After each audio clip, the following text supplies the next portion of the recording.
Hello everyone, Bihar competition में आप लोग का स्वागत है।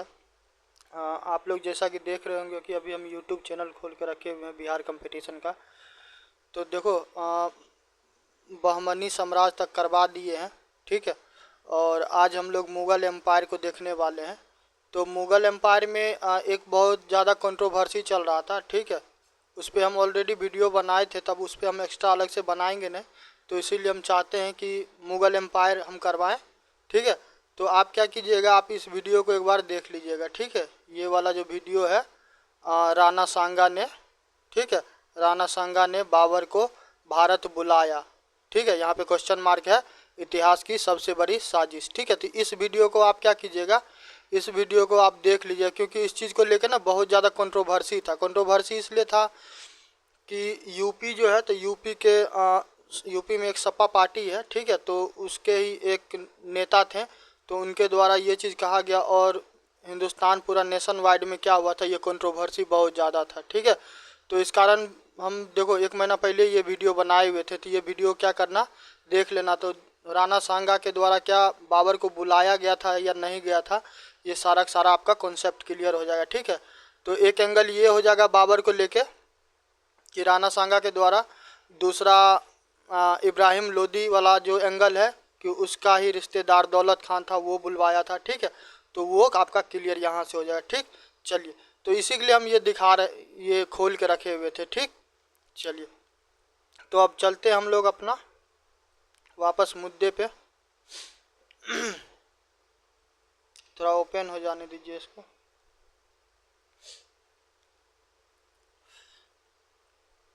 तो बिहार कंपटीशन में देखो, जो भी प्रीलिम्स का हो, मेंस का हो, कंटिन्यूस हम बैक टू बैक आप लोग को वीडियो दे रहे हैं। और आज मुग़ल एम्पायर पे देंगे। और मिडिवल हिस्ट्री को हम छोड़ क्यों नहीं रहे, आप 70वीं बीपीएससी का प्रीलिम्स का एग्ज़ाम हुआ है, उसमें आप जाके देखिएगा, तो वहाँ पे प्रॉपर सवाल पूछा गया, ठीक है। और यदि छात्र क्या करते हैं कि उसको नेगलेक्ट करके जाते हैं, तो कहीं ना कहीं उनका क्या होता है कि नुकसान होता है, ठीक है। और मेरा दायित्व बनता है कि हम किसी भी टॉपिक को स्किप नहीं करें। तो देखो कहानी, एक एंगल तो हम वो बता दिए कि राणा सांगा को लेके। देखो राणा सांगा के बारे में हम वो वीडियो जब भी दिखाएं तो उसमें देखना, उसमें बहुत ज़्यादा डिटेल में हम बताए हैं, फिर भी हम बता रहे हैं। राणा सांगा के बारे में ये कहा जाता है कि राणा सांगा का एक उनके यहाँ से एक मंडली गया, ठीक है। उनके यहाँ से एक मंडली गया, किसके यहाँ, बाबर के यहाँ। और बाबर के यहाँ, और फिर उससे क्या करता है, मुलाकात करता है। मगर वास्तव में अब राणा सांगा के द्वारा बाबर को इनविटेशन दिया गया या नहीं दिया गया, इस चीज़ को लेके इतिहासकारों में भी बहुत ज़्यादा क्या है, मतभेद है। दूसरा ये है कि जो इब्राहिम लोदी था, तो इब्राहिम लोदी के ही रिश्तेदार थे दौलत खान, ठीक है। तो दौलत खान के द्वारा क्या किया जाता है, दौलत खान इब्राहिम लोदी से ईर्ष्या करते, उसको हटाना चाहते थे, इसलिए वो क्या करते हैं, वो भी बाबर के पास अपना दूत भेजते हैं, ठीक है। तो बाबरनामा का बात करेगा तो बाबरनामा में ये लिखा गया है कि जो राणा सांगा है उसका एक दूत क्या होता है, एक दूत बाबर से मिलने के लिए आता है और उसको युद्ध का निमंत्रण देता, ठीक। और देखो किसी के भी सेंटीमेंट को हर्ट नहीं करना। यहाँ पे क्या है कि यहाँ पे एजुकेशनल वीडियो है, तो आप एजुकेशन के पर्पज़ से देखिएगा और सारे एंगल को सोचिएगा। जो इतिहास में दिया हुआ हम लोग उसी को पढ़ रहे हैं, और वास्तविकता क्या है नहीं है, इस चीज़ की समझ किसी को भी नहीं है, ठीक है। तो यहाँ हो गया। चलिए, तो अब एक एक करके देखते हैं। यही कंट्रोवर्सी है, तो इस कंट्रोवर्सी को हम बताएं इसलिए क्योंकि ये क्या था ना कि पूरे महीना ना न्यूज़ में था। तो न्यूज़ में था, तब निश्चित रूप से जब एग्ज़ाम होगा, तो एग्ज़ाम होगा तो आपसे बाबर से संबंधित और राणा सांगा से संबंधित निश्चित रूप से सवाल पूछेगा। जैसे छावा फिल्म आया था विक्की कौशल का लेके, तो मराठा चर्चा में थे, शिवाजी, ठीक है। उसके अलावा औरंगजेब चर्चा में था। तो ये इस टाइप का जो भी टॉपिक होगा तो वहाँ से सवाल निश्चित रूप से बनेगा।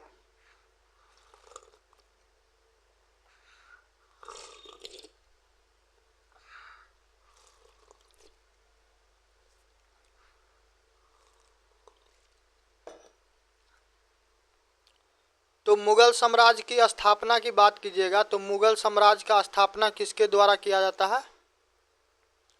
मुगल साम्राज्य का स्थापना किया जाता है बाबर के द्वारा। और बाबर कैसे आया ये सारा कहानी आपको हम बता दिए, ठीक है।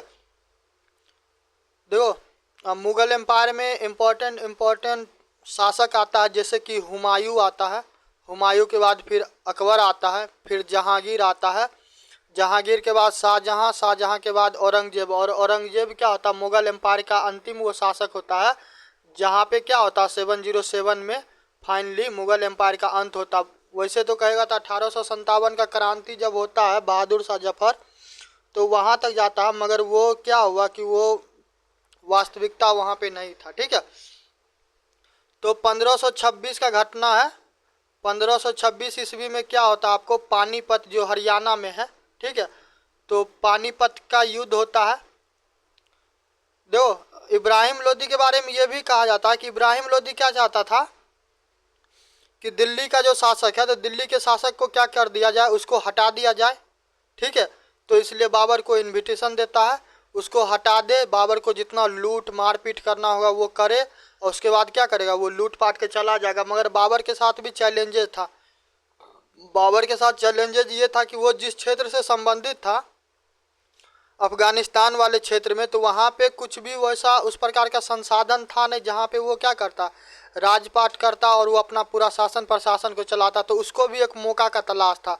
तो हर बार जो होता था कि मुस्लिम आक्रांताओं के द्वारा क्या होता था, भारत पे वो आके आक्रमण करता था और चला जाता था लूटपाट करके, जैसे कि अहमद शाह अब्दाली, तैमूर, मंगोल। तो ये सब क्या होता था, आता था, लूट करता था, मार करता था, जितना धन संपदा मिला लिया, उसके बाद वो चला जाता था। तो इब्राहिम लोदी को भी यही लग रहा था कि यदि बाबर आएगा तो वो क्या करेगा, यहाँ पे लूट मार करेगा, उसके बाद वो चला जाएगा। मगर बाबर के साथ चैलेंजेस था, और बाबर के लिए एक मौका था कि वो खुद का क्या करे, खुद का पहचान स्थापित करे। तो इसलिए बाबर भी इस चीज़ को क्या करता, बहुत ज़्यादा सीरियस लेता, ठीक है। तो 1526 का जब आपको पानीपत का युद्ध होता है, तो इसमें क्या होता है, जो इब्राहिम लोदी रहता है, इब्राहिम लोदी, तो इब्राहिम लोदी का क्या होता है, इब्राहिम लोदी पराजित हो जाता है। देखिए, जो मिडिवल हिस्ट्री वाला सेक्शन है मध्यकालीन भारत का इतिहास का, तो आप जो 70वीं बीपीएससी का प्रीलिम्स का एग्जाम हुआ, तो उसमें आप जाके देखिए, वहाँ पे सवाल पूछा हुआ। तो जिस सेक्शन से सवाल बनता है, तब उस सेक्शन को पढ़ना इम्पोर्टेंट हो जाता है। और मुगल और मराठा, चाहे जिस भी एग्ज़ाम का आप तैयारी कीजिएगा, मुगल और मराठा पूरे देश भर में क्या हुआ, बहुत ज़्यादा अटेंशन पाया हुआ था कुछ दिन पहले, ठीक है। तो मुगल मराठा से आपको निश्चित रूप से सवाल बनेगा ही बनेगा। किसी भी प्रकार का कंपटीशन का एग्ज़ाम होगा तो इस प्रकार इस दोनों टॉपिक से आपसे सवाल निश्चित रूप से पूछा जाएगा, ठीक। चलिए, तो यहाँ पे क्या होता है कि यहाँ पे फाइनली इब्राहिम लोदी का पराजय होता है, और बाबर, जिस नाम से हम लोग जानते हैं बाबर, इसका वास्तविक में नाम था जहीरुद्दीन, ठीक है। इस नाम को याद रखिएगा, जहीरुद्दीन मोहम्मद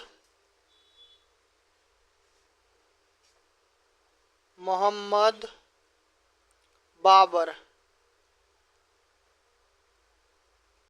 तो बाबर का वास्तविक नाम था आपको क्या, जहीरुद्दीन मोहम्मद बाबर। ये सारा चीज़ आप लोग राइट डाउन कर लीजिएगा, और नोट्स में भी यही हम लिखे हैं, इसमें कुछ भी एक्स्ट्रा नहीं है।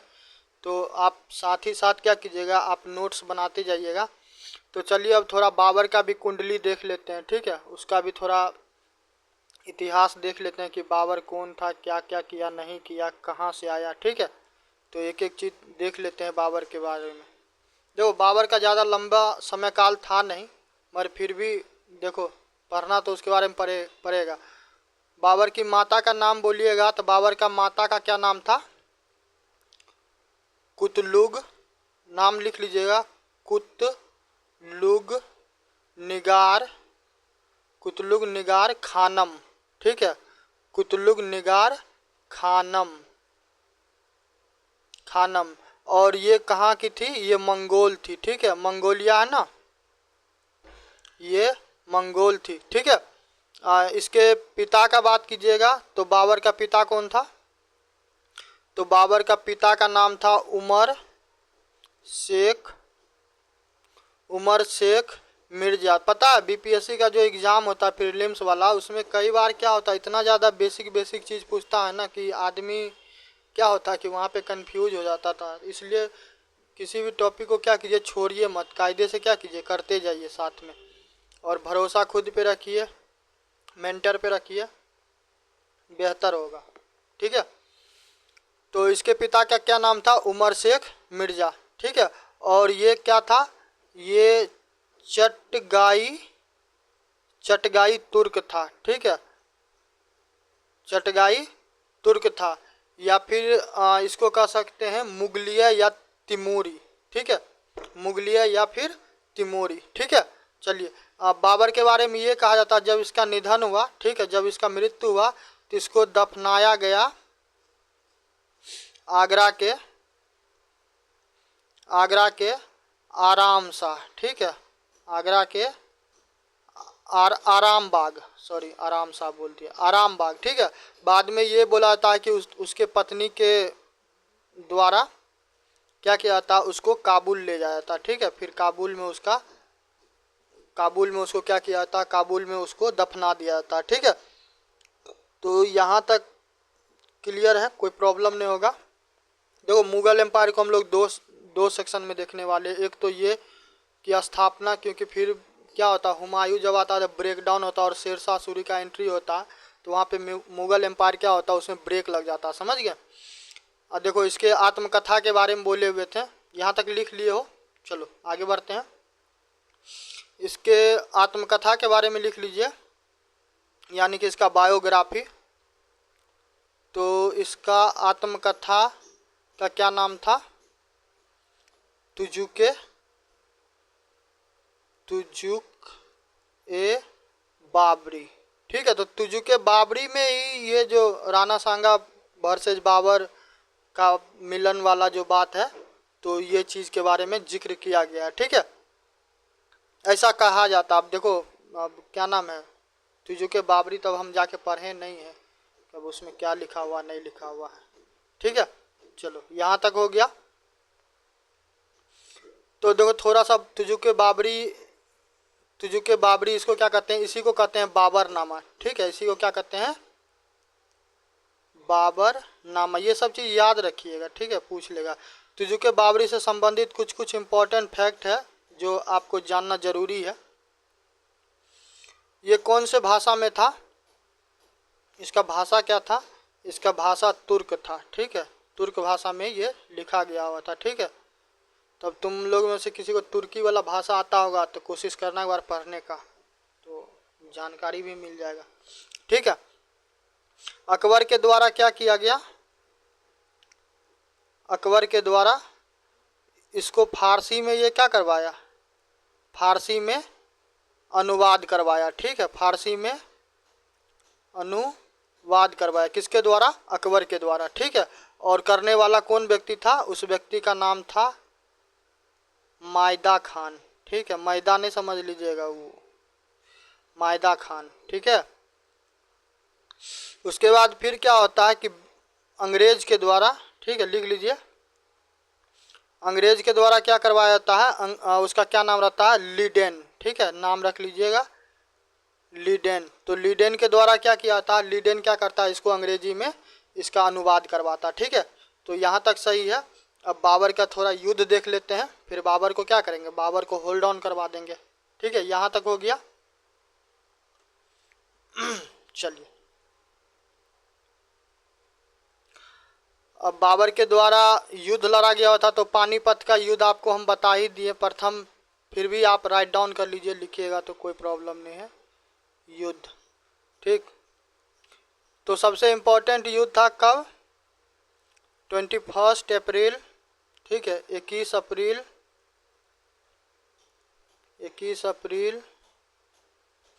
1526, कहाँ पे,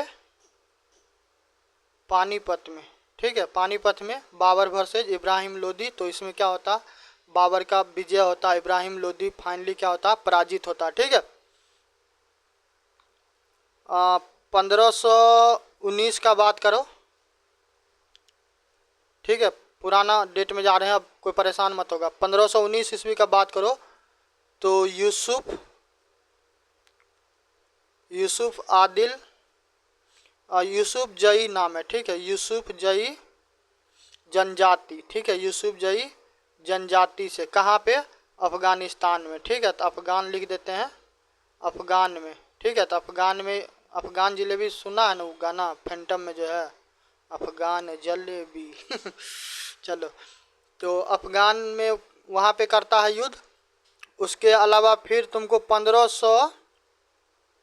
1519 में ही, ठीक है, सेकेंड युद्ध होता है, वहीं पे अफगान में ही करता, ठीक है। उसके बाद आओ 1520 ईस्वी में। 1520 ईस्वी में क्या होता है, 1520 ईस्वी में सियालकोट, दिखाते हैं सारा जगह, ठीक है, सियालकोट और कंधार, ठीक है, सियालकोट और कंधार में यहाँ पे युद्ध करता है। देखो विजय रथ इसका चालू हो चुका है, ठीक है।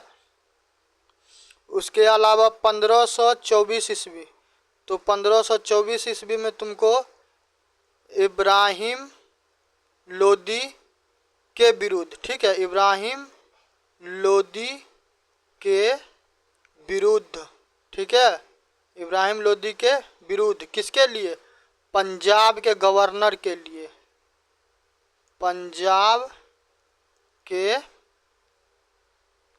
गवर्नर, पंजाब के गवर्नर का क्या नाम था, दौलत खान। यही दौलत खान के बारे में बोला जाता है कि वास्तव में यही बुलाया हुआ था, ठीक है, दौलत खान। तो दौलत खान के तरफ से ये युद्ध करता 1524 में, किसके अगेंस्ट, इब्राहिम लोदी के अगेंस्ट, ठीक है। यहाँ तक हो गया 1524 तक। उसके बाद 1526 में आपको बताएं कि पानीपत का प्रथम युद्ध होता है, और इसके बारे में यही बोला जाता है कि ये जो दौलत खान है, तो दौलत खान के ही द्वारा क्या किया था, दौलत खान के ही द्वारा उसको युद्ध का आमंत्रण दिया था। साथ में कुछ कुछ ये नाम भी है, जैसे कि लिख ही देते हैं, जैसे कि आलम खान, आलम खान का भी नाम आता है। आलम खान के अलावा राणा सांगा का भी नाम आता है, ठीक है। और राणा सांगा का क्यों नाम आता है आपको बता दिए। यदि कि कोई भी मंडली आपके यहाँ से यदि आएगा तो मान के चलेगा कि, माना जाएगा कि जो भी हेड ऑफ द स्टेट आपके घर का है, तो वो कहीं ना कहीं क्या होंगे कि इन्वॉल्वमेंट होंगे। तो ये बेसिस पे राणा सांगा को भी इन्वॉल्व किया जाता है कि उनके द्वारा भी क्या किया गया हुआ था, पानीपत के बाबर को क्या किया गया था, भारत आमंत्रित किया गया हुआ था, ठीक है। बाकी क्या कंट्रोवर्सी है, क्या पूरा मामला है, सारा हम जो शुरू में ही तुमको वीडियो में दिखाए हैं, यूट्यूब पे जो हम वीडियो बनाए हैं, तो उस यूट्यूब के वीडियो को जाके देख लो, ठीक है। तुम्हारा जो भी कन्फ्यूजन होगा सारा का सारा दूर हो जाएगा, ठीक। चलो यहाँ तक हो गया। अब आगे बढ़ते हैं। जो बाबरनामा का बात करेगा ना, तो बाबरनामा के हिसाब से ये कहा जाता है बाबर के बारे में, देखो हम कोशिश करते हैं बाबरनामा की सोर्स जितना दे सके ना, तो चीज़ें क्या होता है, चीज़ें ऑथेंटिक हो जाता है, समझ गए। तो बाबरनामा के हिसाब से क्या कहा गया कि बाबर जो था लगभग 12,000 इक्याई सैकड़ा हजार 10,000 12,000 सैनिक के साथ क्या करता है, वो युद्ध के लिए आता है, ठीक है। 12,000 सैनिक के साथ में क्या करता है कि वो बंदूक का भी इस्तेमाल करता है, बंदूक के अलावा क्या करता है कि तोप का इस्तेमाल करता है। और तोप कहा जाता है कि ये पहली बार ऐसा चीज़ था जो इधर भारत में क्या हुआ, युद्ध हुआ तो उसमें देखा गया, ठीक है। और इस युद्ध में एक चीज़ देखो, ये तोप जो है ना, तो इस तोप के बारे में ये कहा जाता है कि उस्मानी पद्धति, ठीक है, उस्मानी पद्धति का प्रयोग, ठीक है, उस्मानी पद्धति का प्रयोग। और इस युद्ध में ये भी कहा जाता है कि जो हुमायूं है, तो हुमायूं भी क्या है कि हुमायूं भी क्या होता है कि युद्ध करने के लिए भाग लेता है, समझ गए। यहाँ तक हो गया। देखो बाबर के बारे में एक चीज़, एक सिनेमा कहते हैं, एक गाना का नाम सुना होगा, हनी सिंह और क्या नाम है इसका, मिक्का सिंह नाम है, ठीक है। पंजाबी गाना, हिंदी गाना भी गाते हैं, पंजाबी गाना के लिए ज़्यादा फेमस है। तो मिक्का सिंह और हनी सिंह का एक गाना सुना होगा, मस्ते मस्ते मस्त कलंदर, तो ठीक है। तो वो गाना में जो कलंदर वाला शब्द सुनता है, तो कलंदर का मतलब क्या होता है, कलंदर का मतलब होता है दानवीर, ठीक है।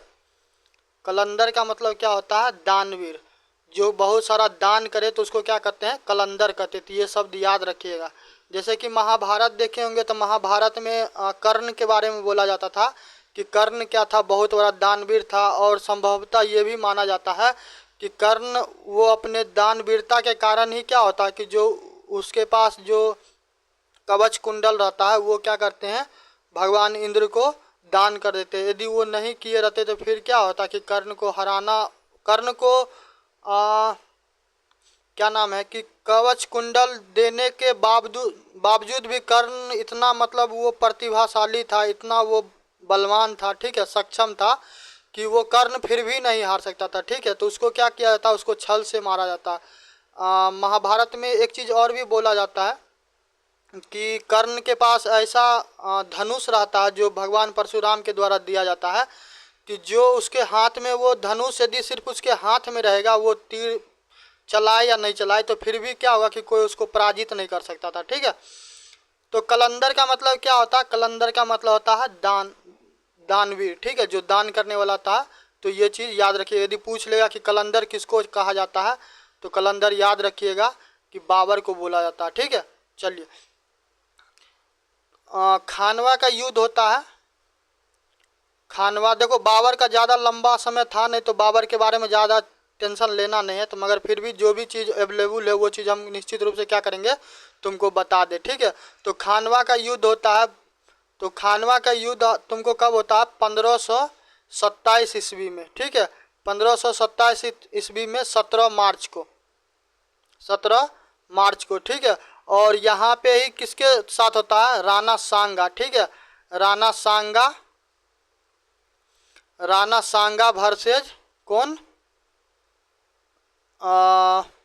बाबर, ठीक है। तो यहाँ पे क्या होता है कि देखो राणा सांगा किस क्षेत्र से थे? मेवाड़ से, ठीक है, मेवाड़ से। तो यहाँ पे क्या होता है कि राणा सांगा का युद्ध होता है बाबर के साथ। तो यहाँ पे बाबर क्या होता है? बाबर यहाँ पे विजय होता है, राणा सांगा पराजित होते हैं, ठीक है। तो इसी जीत के खुशी में बाबर के द्वारा क्या किया जाता है? बाबर के द्वारा एक उपाधि लिया जाता है, ठीक है, उपाधि। और उपाधि का क्या नाम रहता है? गाजी। अब देखो गाजी का मतलब क्या होता है अब हमको तो नहीं पता एग्जैक्ट, ठीक है, मगर उपाधि ये गाजी लेता है, ठीक है।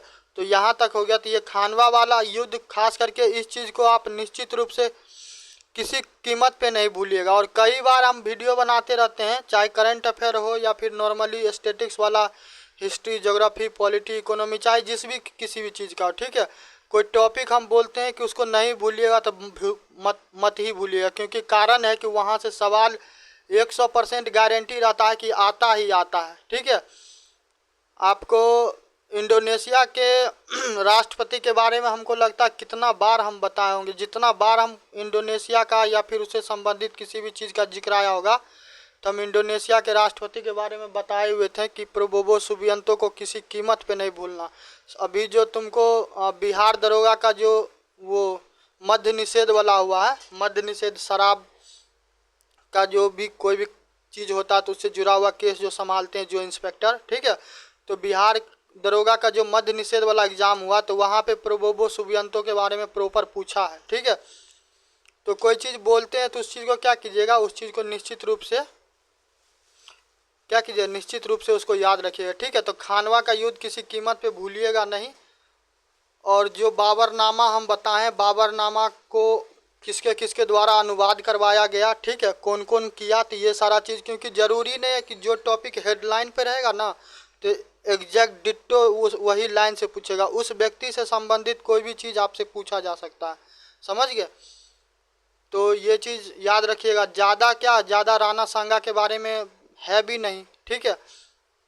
तो यहाँ पे करेंगे नहीं, और कुछ वैसा आगे आता तो हम निश्चित रूप से आपको बताएंगे, ठीक है। तो यहाँ तक हो गया। तो फाइनली अब क्या होगा कि अब 1 से 2 युद्ध और होगा, उसके बाद बाबर का चैप्टर यहाँ पे क्या हो जाएगा? बाबर का चैप्टर क्लोज हो जाएगा, ठीक है। नेक्स्ट आइए 1528 ईस्वी। तो 1528 ईस्वी में चंदेरी का युद्ध होता है, ठीक है।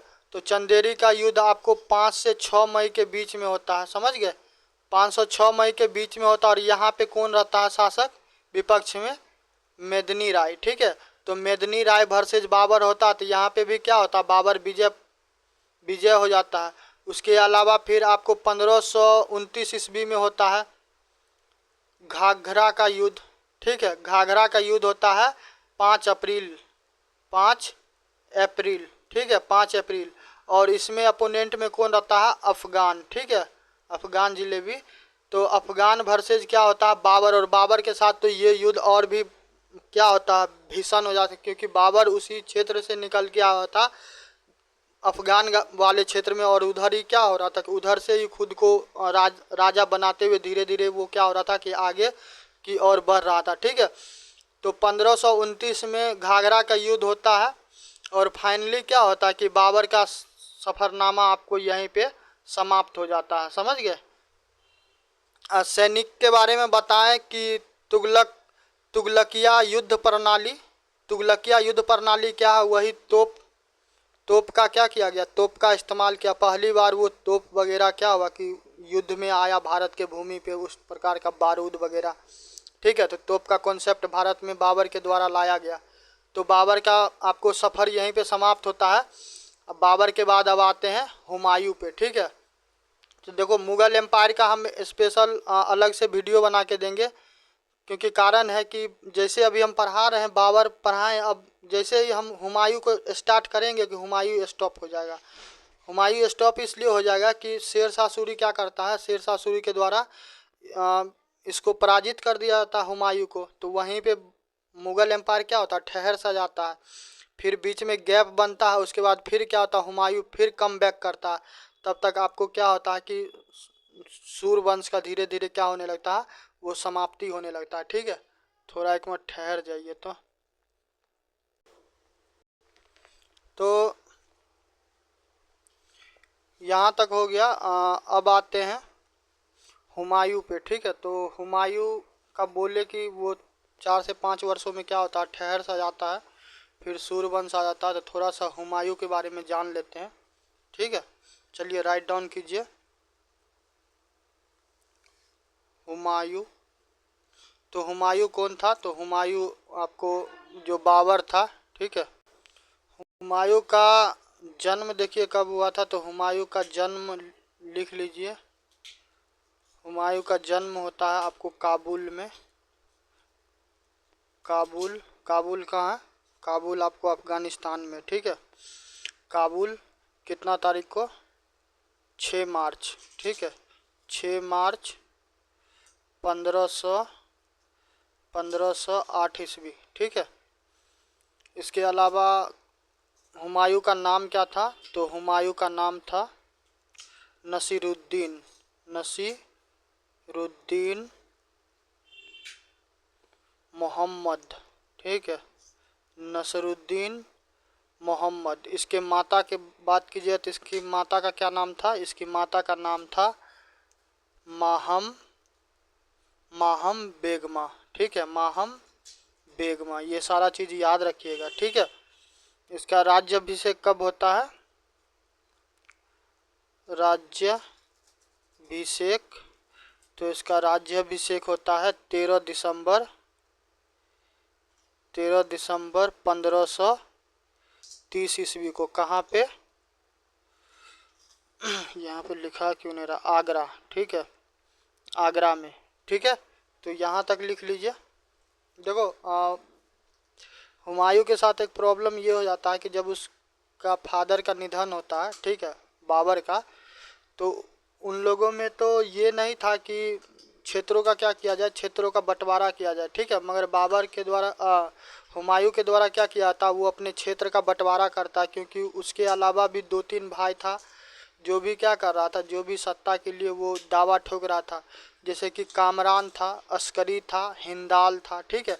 तो हुमायूं क्या करता, इन सभी को भी अलग अलग क्षेत्र दे देता, जबकि उसके फादर के द्वारा ये बोला गया था कि किसी भी सूरत में क्या करना, किसी भी सूरत में क्षेत्रों का बंटवारा बिल्कुल मत करना, ठीक है। तो लिख लीजिए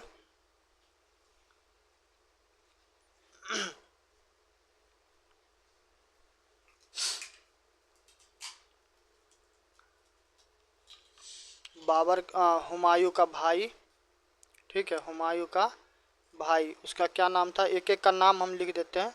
एक का तो नाम था कामरान, कामरान, ठीक है। तो कामरान को कौन सा क्षेत्र दिया गया, काबुल, ठीक है। काबुल प्लस कंधार, ठीक है, काबुल प्लस कंधार।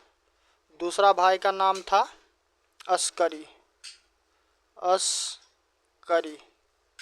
तो अस्करी को कौन सा क्षेत्र देता है, अस्करी को देता है संभल, ठीक है, संभल। दो भाई हो गया।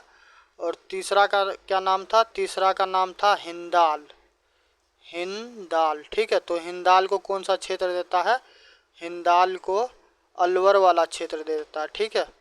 और बाकी का जो रह जाता है तो वो हुमायूं के द्वारा क्या किया जाता है, हुमायूं के द्वारा वो स्वयं ही अपने पास रख लेता है, ठीक है। देखो हुमायूं के बारे में ये चीज़ भी जान लो, जो हुमायूं था तो हुमायूं क्या था, जो बाबर था, बाबर का ये ज्येष्ठ पुत्र था, यानी कि सबसे बड़ा पुत्र था, ठीक है। तो इस कारण से उसका हक भी बनता था कि क्या हो, कि वो राजा बने, मगर वो क्या करता, वो साम्राज्य का विभाजन कर देता है, ठीक है।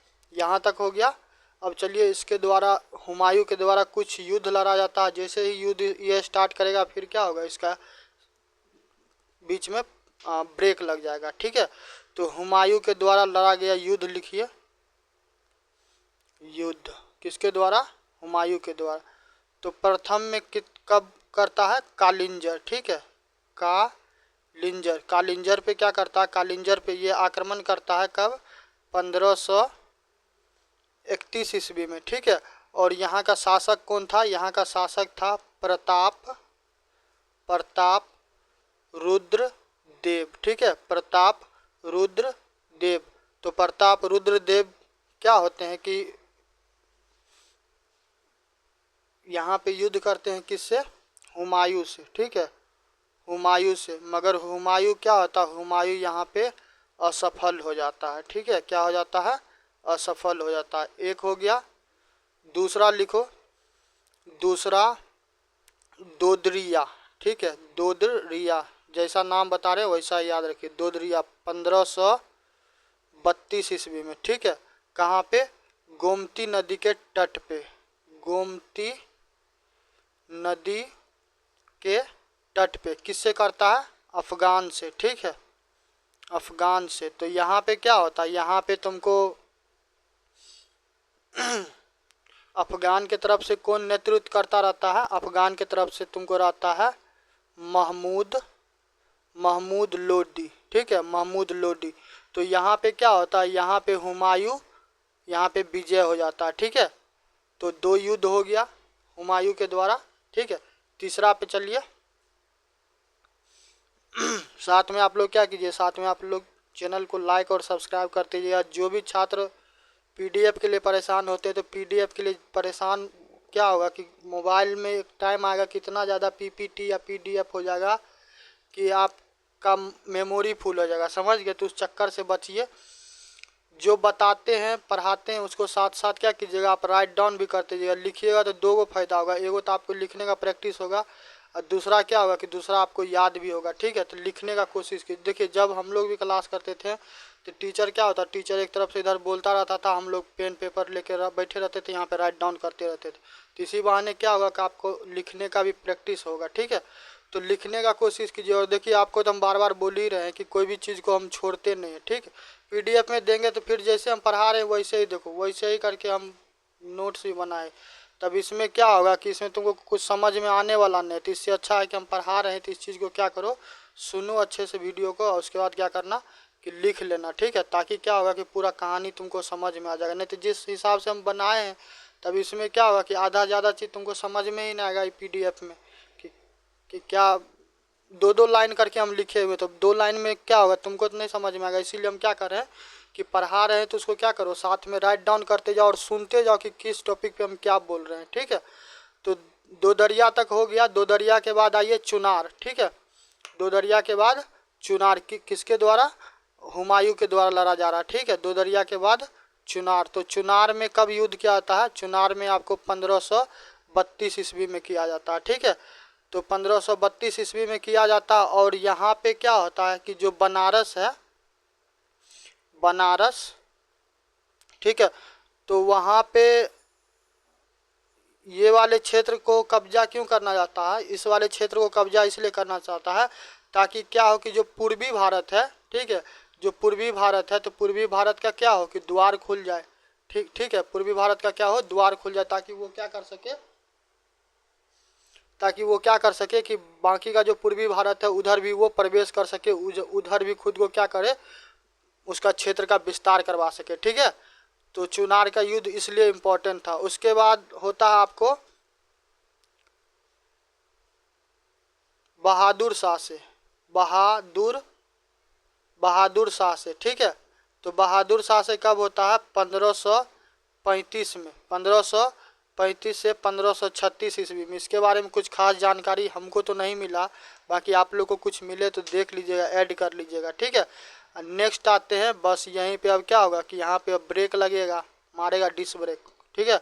तो चौसा का युद्ध होता है, ठीक है, चौसा का युद्ध कब, 26 जून को, ठीक है, 26 जून को। आप लोग जरा कमेंट में होगा तो बताइएगा, तो 25 जून को क्या ऐसा विशेष दिन है भारत में, ठीक है।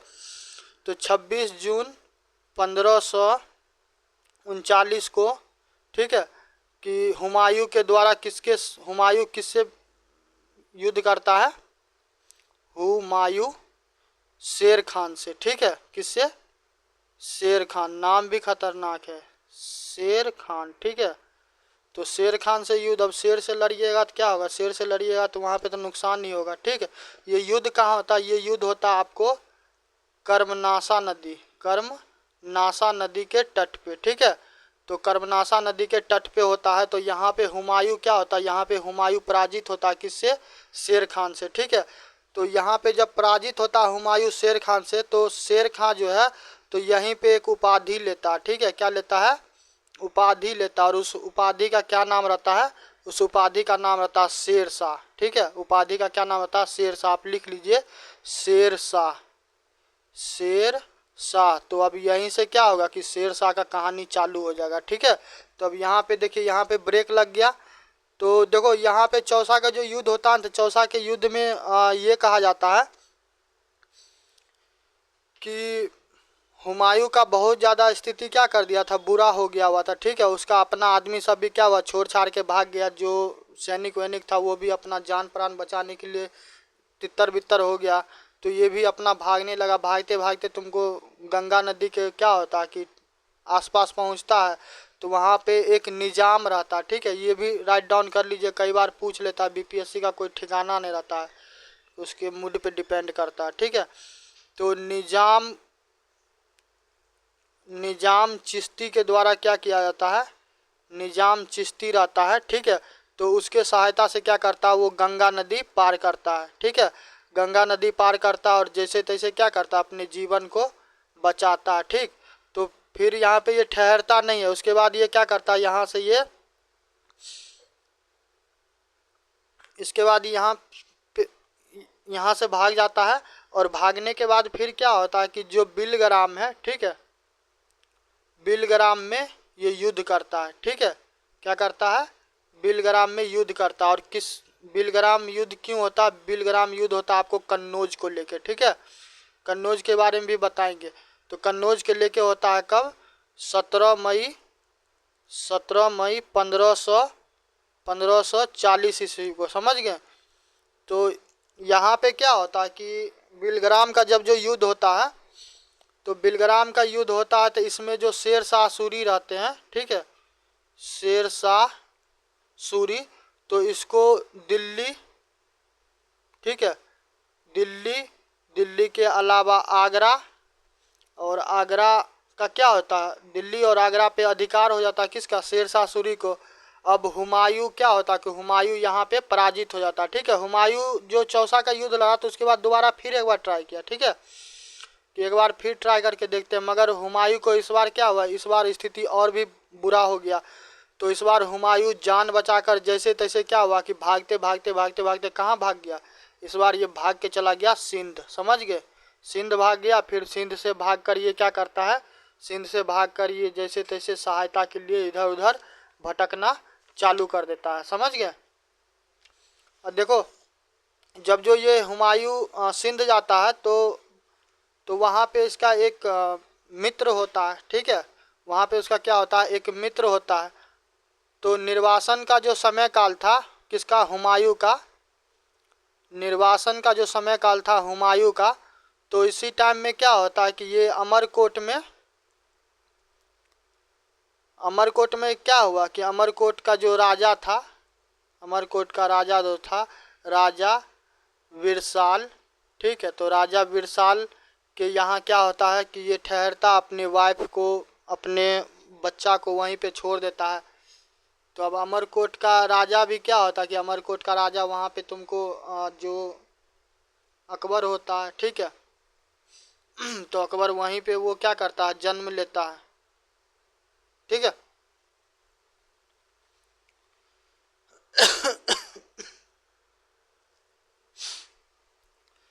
तो अमरकोट का राजा जो होता है विरसाल, तो उसके यहाँ ही क्या करता है, ये अपना रहता है, ठीक है। अपनी वाइफ को, बीवी बाल बच्चा को यहीं पे छोड़ देता है। उसके बाद ये क्या करता है, ये चला जाता है ईरान, ठीक है। ईरान चला जाता है। तो ईरान का जो शासक रहता है, कौन रहता है, शाह तह तह शाह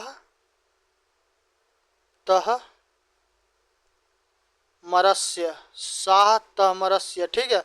तो इसके यहाँ शरण लेता है फिर, और इसके यहाँ शरण लेता है फिर क्या करता है, ईरान प्लस बैरम खान, ठीक है।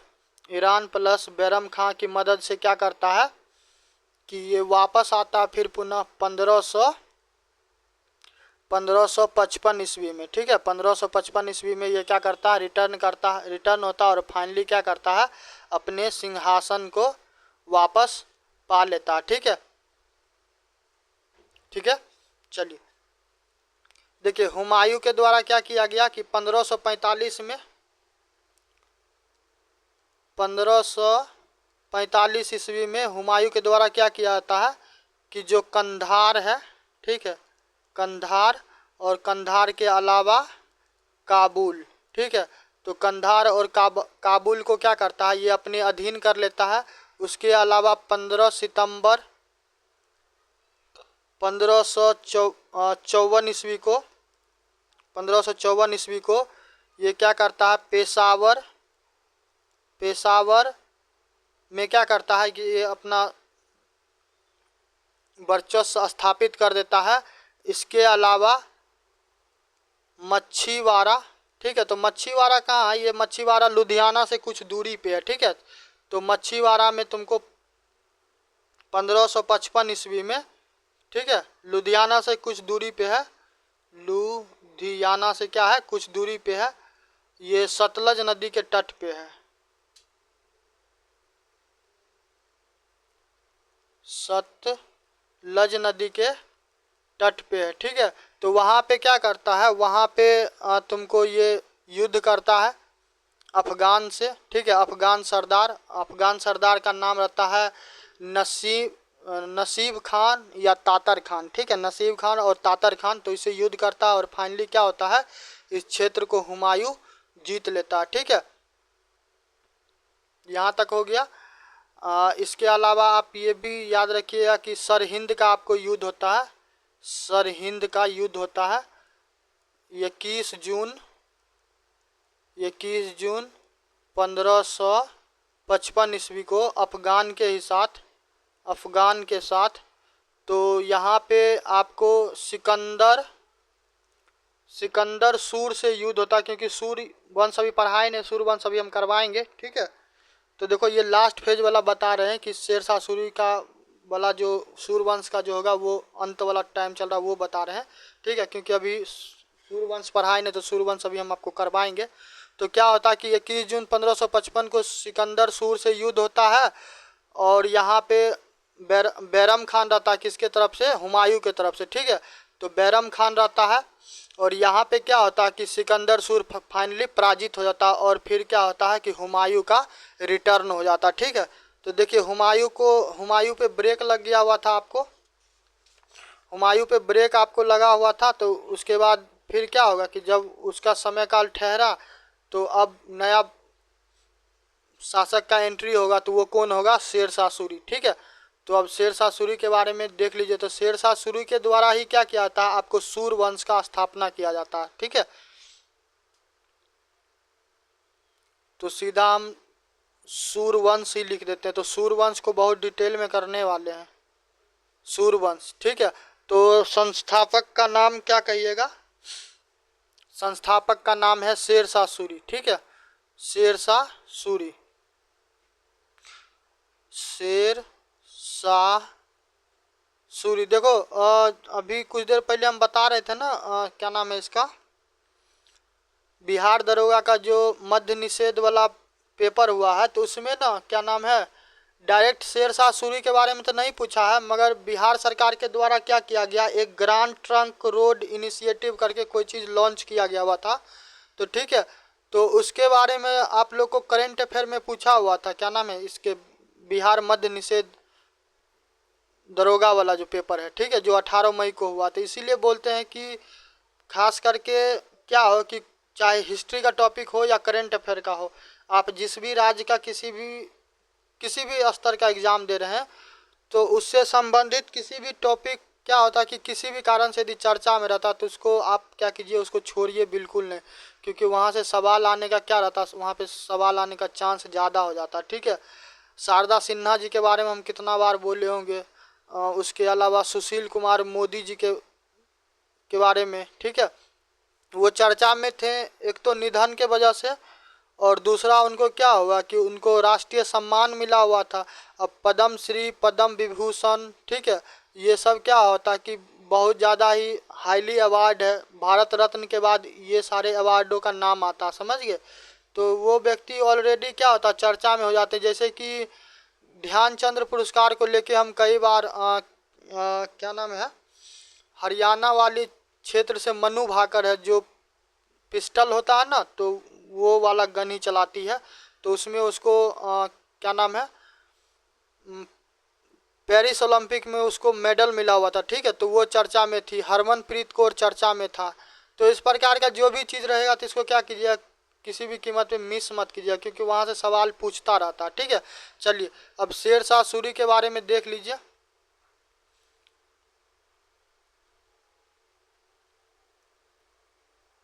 सूरवंश लिख देते हैं। ठीक है, सूरवंश। तो शेरशाह सूरी के द्वारा ही क्या किया जाता है, स्थापना किया जाता है। मगर इसका बचपन का नाम का बात करेगा, बचपन का नाम, तो बचपन का क्या नाम रहता है, फरीद नाम रहता है। ठीक है, देखो इसके पीछे भी कहानी है। अब कहानी थोड़ा 1 मिनट में हम कोशिश करते हैं सुना देने का।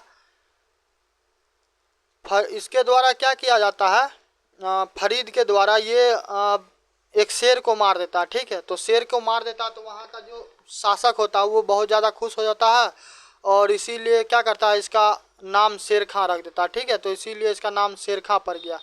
और शेरशाह सूरी तो आपको बताएं कि जब हुमायूं को पराजित करता है तो वो क्या करता है, एज ए उपाधि शेर शाह का उपाधि लेता है। ठीक है, तो बचपन का नाम फरीद था।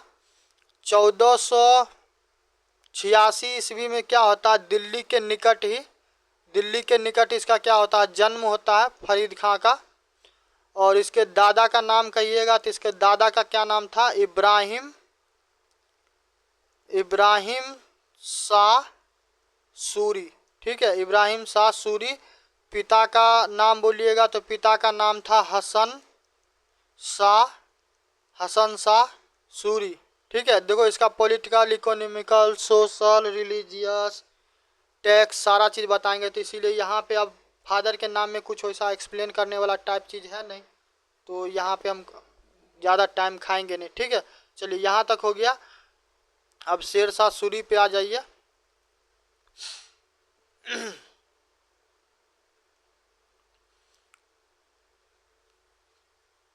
तो देखिए जो अफगान शासक थे ना, तो अफगान शासक जो था तो उसका क्या हो रहा था कि उसका निरंतरण क्या हो रहा था कि जो मुगल शासक था तो मुगल शासक से युद्ध हो रहा था। ठीक है, एक दूसरे में संघर्ष हो रहा था। तो फरीद खान क्या करता है, फरीद खान इस सारे परिस्थितियों का फायदा उठाता है, समझ गए, इस सारे परिस्थितियों का फायदा उठाता है। और एक उसको सुनहरा मौका मिलता, अवसर मिलता है, कब, जब जो चुनार का जो किलेदार रहता है जिसका नाम रहता है ताज खां, ठीक है, चुनार का जो किलेदार रहता है जिसका नाम रहता है ताज खां, तो उसका हो जाता है निधन, ठीक है, उसका हो जाता है मृत्यु। तो उसका जब मृत्यु हो जाता है तो जो उसकी वाइफ रहती है विधवा, तो उसका क्या होता है कि उसका कोई पुत्र रहता नहीं है। उत्तराधिकारी कौन बनेगा? जो बेटा होगा वही जाके राजा बनेगा, शासक बनेगा। तो बेटा था नहीं, तो बेटी का उस टाइप का प्रचलन उस टाइम में चलता नहीं था। तो शेरशाह सूरी क्या किया कि उसके विधवा जो वाइफ थी मल्लिका, ठीक है, तो शेरशाह क्या करता है उससे विवाह कर लेता है मल्लिका से, ठीक है, चुनार के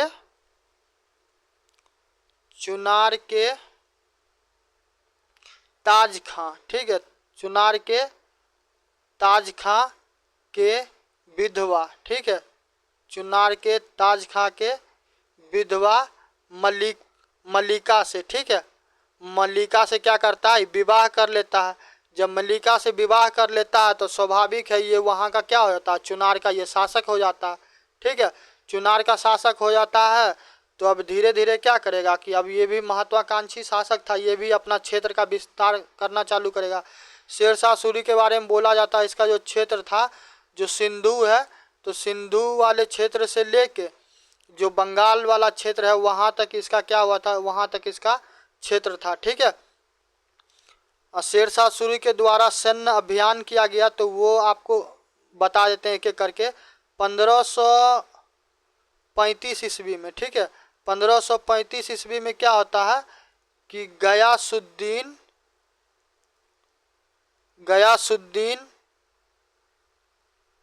महमूद, ठीक है, गयासुद्दीन मुहम्मद के साथ क्या करता है ये झड़प कर लेता है, युद्ध कर लेता है। और गयासुद्दीन मोहम्मद जो था तो इसको ना तुमको सहायता प्राप्त था, ठीक है, किसका सहायता प्राप्त था? पुर्तगाली का, ठीक है, और ब्रिटिश कहते हैं, अंग्रेज जो था तो वो मजबूत टाइप का था, ठीक है, तो पुर्तगाली का सपोर्ट था। मगर फिर भी क्या करता है कि इसको समझौता के लिए बाध्य कर देता है। और कहीं न कहीं क्या होता है कि यहाँ पे ये अपना सुप्रीमेसी इस्टेब्लिश कर देता है, ये अपना वर्चस्व स्थापित कर देता है, ठीक है। नेक्स्ट आइए 1537 ईस्वी में बंगाल पे ये आक्रमण कर देता है, ठीक है, बंगाल पे आक्रमण कर देता है। और यहाँ पे भी क्या होता है, यहाँ पे भी इसका बोलबाला हो जाता है। नेक्स्ट आते हैं कि 1539 ईस्वी में चौसा का युद्ध होता है। तो चौसा के युद्ध के बारे में बताएं कि यहाँ पे क्या किया जाता है, जो हुमायूं है तो हुमायूं को ये क्या करता है कि हुमायूं को पराजित कर देता है। नेक्स्ट आइए कि 1540 ईस्वी में, तो 1540 ईस्वी में फाइनली क्या करता है कि मुगल एम्पायर में ये फिलहाल कुछ देर के लिए फुल स्टॉप लगा देता है, ठीक है। तो 1540 में बिलग्राम का युद्ध होता है। तो बिलग्राम में हुमायूं क्या होता है, हुमायूं बहुत बुरी तरीक़ा से पराजित होता है और फिर हुमायूं भारत छोड़ के भाग जाता है, ठीक है, भगौरा की तरह क्या करता है वो वहाँ से भाग जाता है जैसे तैसे कायर की तरह। तो यहाँ से क्या होता है कि यहाँ से पूरा अब ओपन क्षेत्र मिल गया हुआ था, ठीक है, कि शेरशाह सूरी एक छत्र क्या करने लगा, एक छत्र इस सारे क्षेत्रों में राज करने लगा, ठीक है। तो 1540 तक हो गया। 1540 के आगे बढ़िए। तो 1540 के बाद आपको 1540-41 में क्या होता है कि गखोरों वाले क्षेत्र में क्या करता है, गखोरों वाले क्षेत्र में भी ये क्या करता है, शेरशाह सूरी यहाँ पे भी आपको विजय प्राप्त करता है। समझ गए? एक चीज़ राइट डाउन कर लीजिएगा, वैसे बता ही देते हैं, वैसे पूछता नहीं रहता फिर भी हम बता देते हैं कि जब बिलग्राम में इसको हराया हुमायूं को, तो जो बंगाल वाला क्षेत्र है, बंगाल, बिहार, दिल्ली, आगरा, तो ये सारा का सारा क्षेत्र क्या होता है, ये सारा का सारा क्षेत्र आपको शेरशाह सूरी के अधीन आ जाता है, ठीक है। चलिए, उसके अलावा 1542 में मालवा से युद्ध करता है शेरशाह सूरी, ठीक है। हर जगह क्या हुआ, हर जगह ये खुद का सुपरमेसी स्थापित करते गया, ठीक। उसके बाद 1543 में रायसीना डायलॉग एक होता है, ठीक है। थोड़ा करंट अफेयर में आप लोग चेक कर लीजिएगा, वैसे दिल्ली में हुआ, थोड़ा आप लोग कोशिश कीजिएगा उसका मेंबर देख लीजिएगा कौन कौन मेंबर रहता है, ठीक। चलिए, तो 1543 में रायसीना उसके अलावा 1543 में मुल्तान और सिंध, ठीक है, मुल्तान और सिंध को विजय करता है। इसके अलावा 1544 ईस्वी में मारवाड़ वाले क्षेत्र को विजय करता है। और लास्ट में क्या होता कि 1544 से 1545 ईस्वी में क्या होता है कि कालिंजर पे ये क्या करता है, घेरा डालता है। और फाइनली क्या होता है कि इसका शेरशाह सूरी का यहीं पे इसका सफ़र यहाँ पे क्या होता है, समाप्त हो जाता है, ठीक है। तो 1544 से 45 में कालिंजर का घेरा डालते हुए क्या होता है, शेरशाह सूरी का मृत्यु हो जाता है, ठीक है।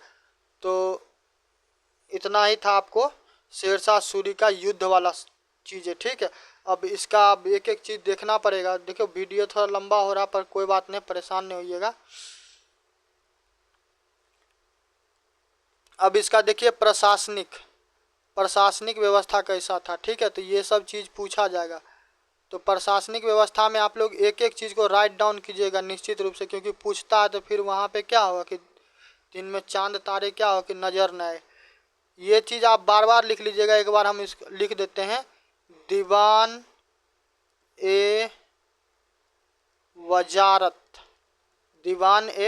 वजारत। तो इसका क्या काम था, इसका काम था राजस्व का वसूली करना और उससे संबंधित सारे कार्य को करना। और जो करता था उसको क्या कहते थे, उसको वजीर कहते थे, ठीक है। उसके बाद था दीवान ए आरिज, ठीक है। तो दीवान ए आरिज का क्या काम था, जो सैन्य से संबंधित कोई भी गतिविधियां होती थी तो वो इसके द्वारा किया जाता था। और जो मुख्य था उसको क्या कहते थे, आरिज ए मुमलिक। तो ये चीज़ लिख लीजिएगा, ठीक है। उसके बाद है दीवान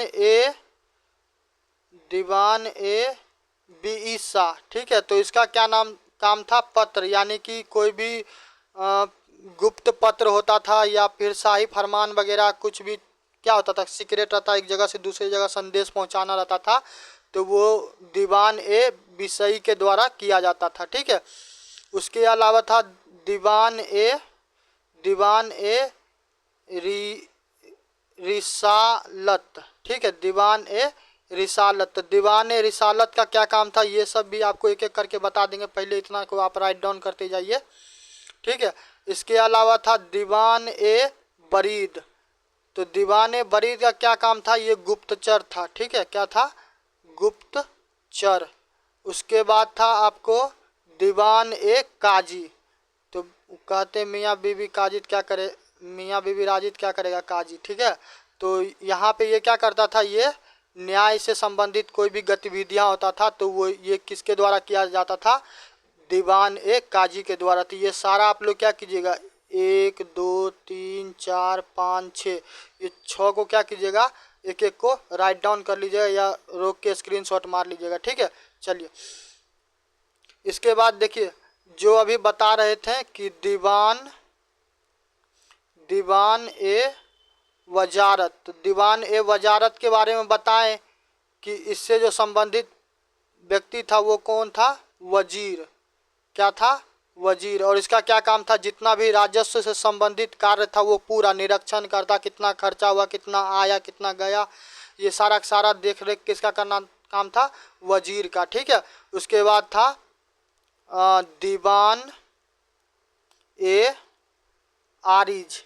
तो दीवान ए आरिज का क्या काम था, जो सैनिक से संबंधित जो भी चीज़ होता था, खाना देना है, ट्रेनिंग करवाना है, रहना है, सोना है, कपड़ा लत्ता ड्रेस, जो भी चीज़ होता था सारा सारा दीवान ए आरिज वाला ही करवाता था, ठीक है। उसके बाद था दीवान ए इंसा, ठीक है, दीवान ए इंसा। तो दीवान ए इंसा का क्या काम था कि जो भी राजा के द्वारा शाही घोषणा होता था तो उसको क्या करता था, लिखवाता था, प्रचार करवाता था, गली गली, ठीक है, मोहल्ला मोहल्ला, नुक्कड़ चौक चौराहा पे जाके क्या करवाता था, बताता था, ठीक है। तो ये हो गया।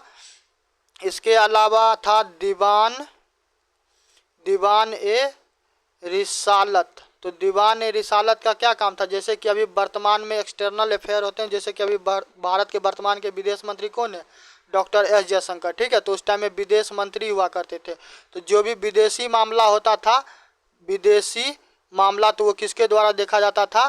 दीवान रिसालत के द्वारा, ठीक है। यहाँ तक हो गया, इसको राइट डाउन कर लीजिएगा।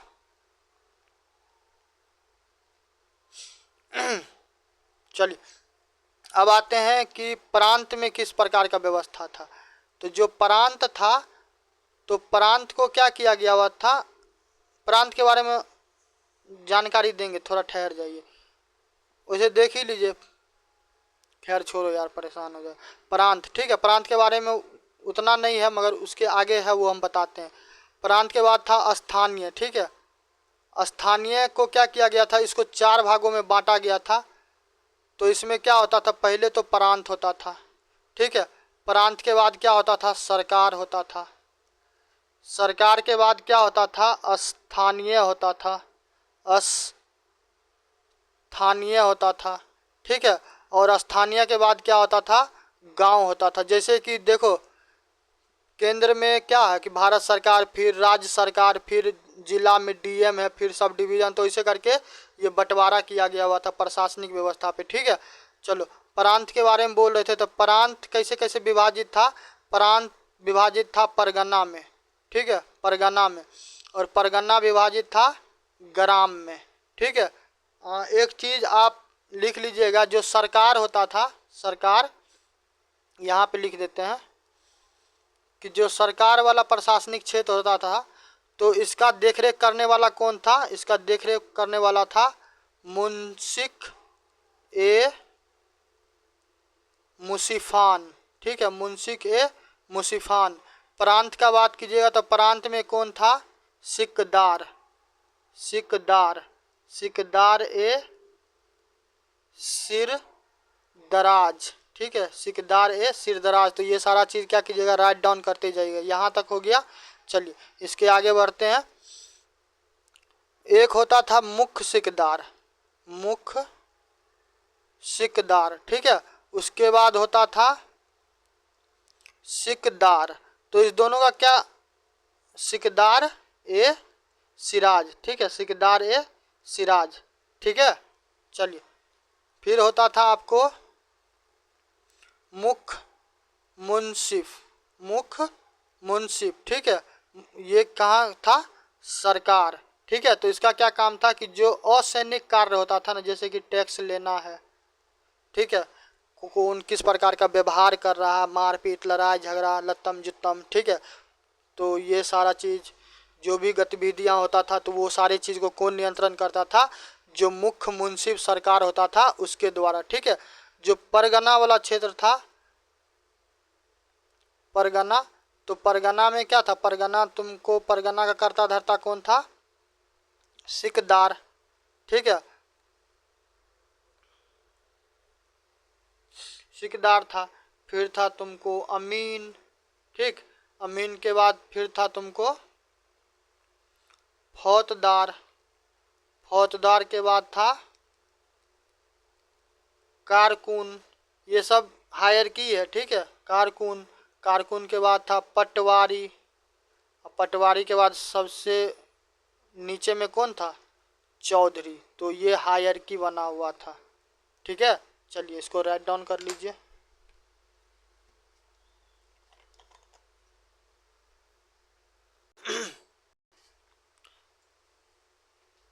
यहाँ तक हो गया। अब चलिए सैनिक व्यवस्था देखिए। सैनिक व्यवस्था किस प्रकार का था? सैनिक व्यवस्था, ठीक है। तो सैनिक व्यवस्था 2 प्रकार से था। एक तो था आपको शाही, ठीक है, एक था शाही, और दूसरा था सैन्य दल, सैन्य दल, ठीक है। तो शाही वाला में क्या होता था कि शाही वाला में जो सेना वगैरह होता था, तो वो किसके अधीन रहता था? वो अधीन रहता था राजा के। जो सैन्य दल था, तो वो किसके अंदर था? जागीरदार के अधीन, ठीक है। चलिए प्रांत का बात कीजिएगा तो प्रांत में आपको सूबेदार हुआ करता था, ठीक। शेरशाह सूरी के द्वारा क्या किया गया, जो अलाउद्दीन के टाइम में व्यवस्था चलता था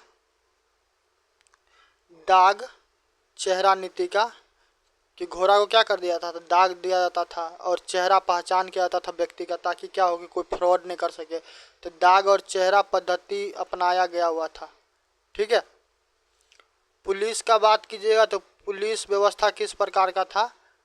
पुलिस आपको परगना में, ठीक है, परगना में कौन देखरेख करता था, सिकदार। ठीक है, सिकदार। और केंद्र का बात करेगा तो केंद्र में मुख्य सिकदार। ये सब ऐसा पोस्ट वगैरह सब है, क्या होगा कि पूछेगा एग्जाम में, तो फिर वहाँ पे दिक्कत नहीं हो। गांव वाला क्षेत्र में कहिएगा तो गांव में, गांव का देखरेख करने वाला कौन था, मुखिया। ठीक है।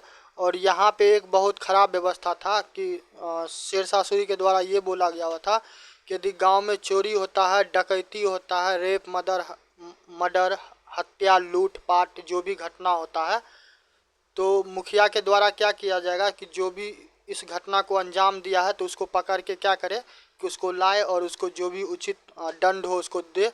यदि नहीं दे पाता है तो इसके लिए 100% रिस्पॉन्सिबल कौन होगा, मुखिया। तो फिर मुखिया को ही क्या किया जाएगा कि वो सजा दिया जाएगा। ठीक है। तो ये खतरनाक टाइप का वहाँ पे व्यवस्था था। ठीक है। चलिए, ये हो गया। अब आते हैं न्याय व्यवस्था।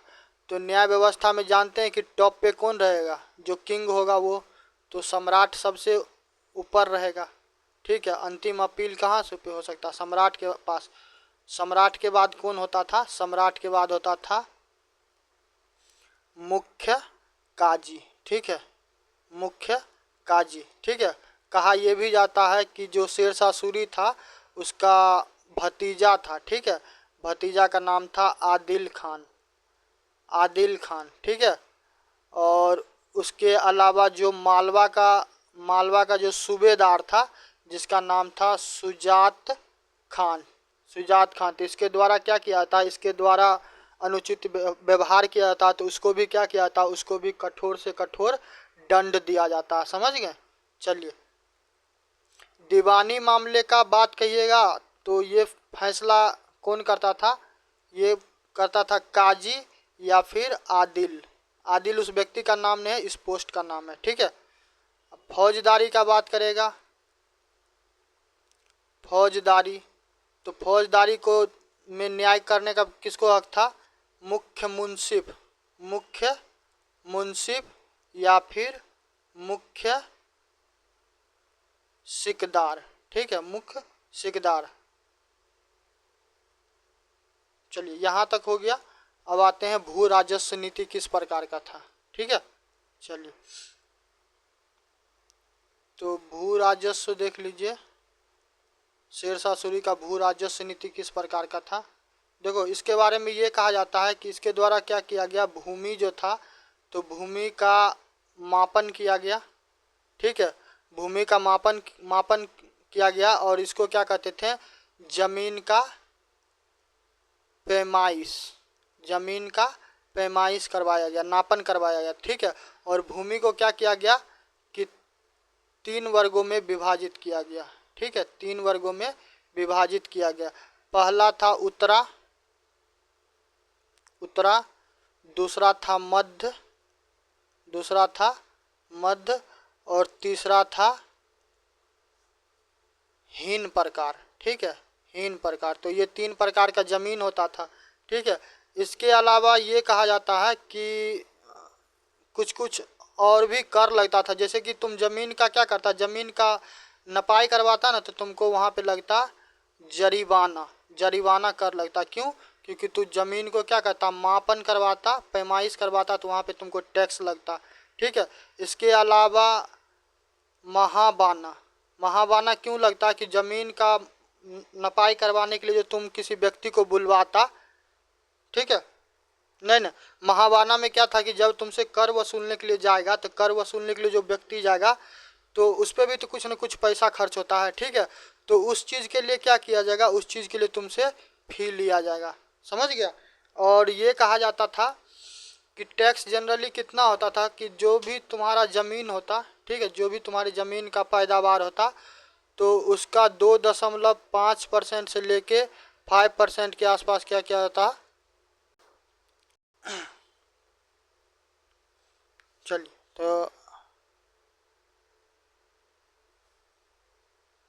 नहीं, देखो ये टैक्स जो बोले तो ये टैक्स कितना ले आता था, जितना भी क्या होता था कि लगान वगैरह होता था ना, उस लगान का 2.5 से 5% होता था, ठीक है। और कर का बात करेगा तो कर किया कितना लेता था, 1/1/3 भाग कर लिया जाता था ज़मीन के उपज से, ठीक है। चलिए यहाँ तक हो गया। इसके अलावा ये कहा जाता था कि जब भी दुर्भिक्ष आता था, सूखा वगैरह आता था, तो राजा के द्वारा क्या किया जाता था, राजा के द्वारा सहायता दिया जाता था किसानों को, समझ गए। इसके अलावा पट्टा, तो पट्टा में क्या होता था कि पट्टा में आपको कबूलियत होता था, यानी कि उस पर आप सिग्नेचर करते कि इतना ज़मीन हम लिए हैं या फिर इतना ज़मीन दिए हैं, इतना कर देंगे। तो ये सारा चीज़ क्या होता था, ये सारा चीज़ पट्टा में लिखा हुआ रहता था, ठीक है। उसके अलावा जो उर्वरा भूमि था तो उस पर स्वाभाविक है थोड़ा टैक्स ज़्यादा लगेगा। और साथ ही क्या होता था कि साथ ही आपको सरकारी मालगुजारी भी क्या करना पड़ता था, सरकारी मालगुजारी भी देना पड़ता था, ठीक है। चलिए यहाँ तक हो गया। अब दो चीज़ और बच गया है, मुद्रा। तो मुद्रा लिख लीजिए। तो शेरशाह सूरी के द्वारा क्या किया गया, जो भी मिश्रित प्रकार का मुद्रा चलता था, जैसे कि सोना में चांदी मिला दिए, चांदी में कांस्य मिला दिए, कांस्य में पत्थर लोहा टीन मिला दिए, तो ये वाला जो भी व्यवस्था था इसको क्या किया, इसको रुकवा दिया। अब ये बोला कि कोई भी सिक्का बनेगा वो एक ही धातु का होगा, ठीक है।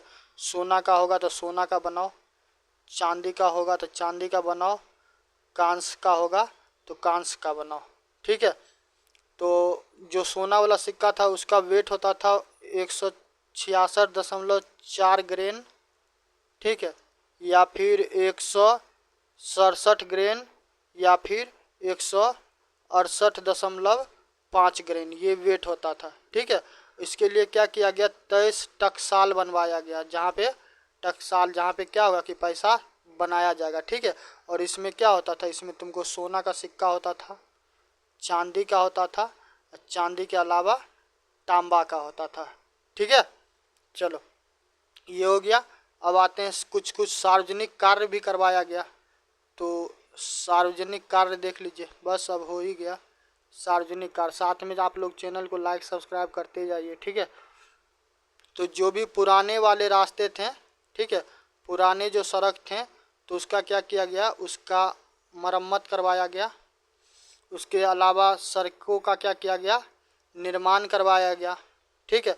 सड़क में एक चीज़ लिख लो कि जो बंगाल वाला क्षेत्र है ना, बंगाल, तो बंगाल में एक गांव है, ठीक है, बंगाल में एक गांव है जिसका नाम है सोनार, ठीक है।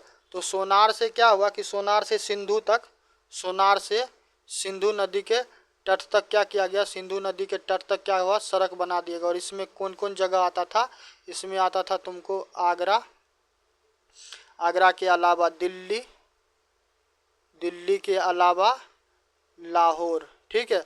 और ये तीनों जो था तो इसको क्या कहा जाता था, इसको इसको किस नाम से बुलाया जाता था, इसको सड़क ए आजम कह के बुलाते थे, सड़क ए आजम, ठीक है। या फिर इसी को कहते थे शेर शाह सूरी मार्ग, शेर शाह सूरी मार्ग, ठीक है। और बाद में अंग्रेज जब आया, ठीक है, अंग्रेज कौन आया, लॉर्ड अकलेन, ठीक है, अकलेन है, ऑकलैंड है, चेक कर लेना।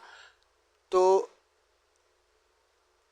लॉर्ड अकलेन आता है, अकलेन, ठीक है। तो इसके द्वारा ही क्या किया जाता था, इस रोड का क्या नाम रख देता है, ग्रांड ट्रंक, ठीक है, ग्रांड ट्रंक। तो यही चीज़ सवाल में पूछा हुआ था, ठीक है।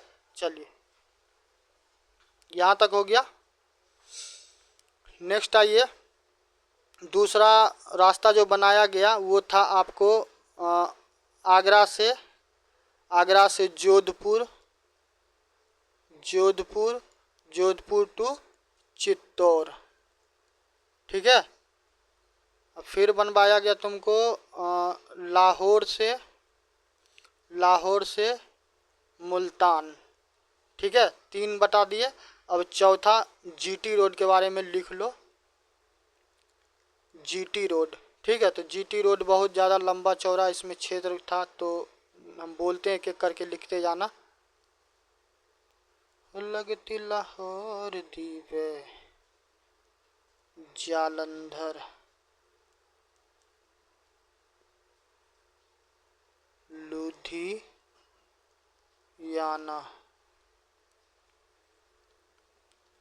अम्बाला, अम्बाला के बाद है दिल्ली, दिल्ली के बाद है मथुरा, मथुरा के बाद है आगरा, आगरा के बाद है कन्नौज, कन्नौज के बाद है कानपुर। ये सब जीटी रोड के अधीन आएगा।